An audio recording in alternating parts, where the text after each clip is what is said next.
মেয়ের শেষ হয়ে যাওয়ার জন্য দায়ী মৌসুমী। শাশুড়ির বিরুদ্ধে কেন এমন অভিযোগ তুলেছিলেন জামাই? মায়ের কারণেই শেষ হয়েছে মেয়ের জীবন। টলি নায়িকার বিরুদ্ধে উঠেছিল বিস্ফোরক অভিযোগ, কিন্তু কেন? শাশুড়ির বিরুদ্ধে হঠাৎ করে কেন এমন অভিযোগ তুলেছিলেন জামাই? জানেন এই ঘটনার নেপথ্যে লুকিয়ে ঠিক কোন কাহিনী? চলুন আজকের এই ভিডিওতে বিস্তারিত শুনে নেওয়া যাক। ইন্ডাস্ট্রিতে কাটিয়ে ফেলেছেন প্রায় 50 বছরেরও বেশি সময়। 1967 সালে বালিকাবধূ সিনেমার হাত ধরে অভিনয় জগতে পা রাখেন জনপ্রিয় এই নায়িকা। তারপর বলিউড টলিউড সর্বত্রই দাপিয়ে অভিনয় করেছেন তিনি। তার অভিনয় বরাবর মুগ্ধ করেছে দর্শকদের।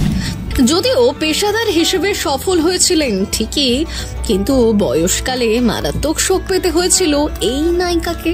একবার এক সাক্ষাৎকারে নিজেই সে কথা জানিয়েছিলেন বর্ষিয়ান এই অভিনেত্রী। কথা হচ্ছে মৌসুমী চট্টোপাধ্যায়কে। সাধারণ মানুষের মতে গ্ল্যামার দুনিয়ার তারকাদের জীবন বেশ গোছানো, যদিও বাস্তবটা কিন্তু মোটেই তেমন নয়। গ্ল্যামার দুনিয়ার তারকাদের জীবনেও থাকে নানান যন্ত্রণা, থাকে পারিবারিক সম্পর্কে টানাপোড়েন। জীবনে একটা সময় সেরকম পরিস্থিতির মধ্যে দিয়ে গিয়েছেন জনপ্রিয় বাঙালি অভিনেত্রী মৌসুমী চট্টোপাধ্যায়। বাংলা ইন্ডাস্ট্রিতে তার অবদান অনস্বীকার্য। সে যুগের সর্বাধিক পারিশ্রমিক প্রাপ্ত অভিনেত্রীদের মধ্যে একজন ছিলেন মৌসুমী। যদিও জামাইয়ের সঙ্গে নায়িকার ছিল সম্পর্কের তিক্ততা। বড় মেয়ে পায়েলের মৃত্যুর পর একটিবারের জন্যও মেয়ের মুখ দেখেননি নায়িকা। এমনকি মেয়ের শেষকৃত্যে পর্যন্ত যাননি তিনি। 2019 সালে একটা সাক্ষাৎকারে নিজের মুখেই সবটা খোলসা করেছিলেন বর্ষিয়ান এই অভিনেত্রী। অন্যদিকে এক সাক্ষাৎকারে অভিনেত্রীর জামাইকে বলতে শোনা যায়, আমার কিন্তু ওদের মৌসুমী চট্টোপাধ্যায় ও জয়ন্ত চৌধুরীর সঙ্গে কোনো সমস্যা ছিল না। দুই পরিবারের মধ্যে যে আইনি জটিলতার সৃষ্টি হয়েছিল সেখানেও আমি জিতেছি। আমার স্ত্রী পায়েল জীবনের শেষ দিন পর্যন্ত আমার পাশে ছিল।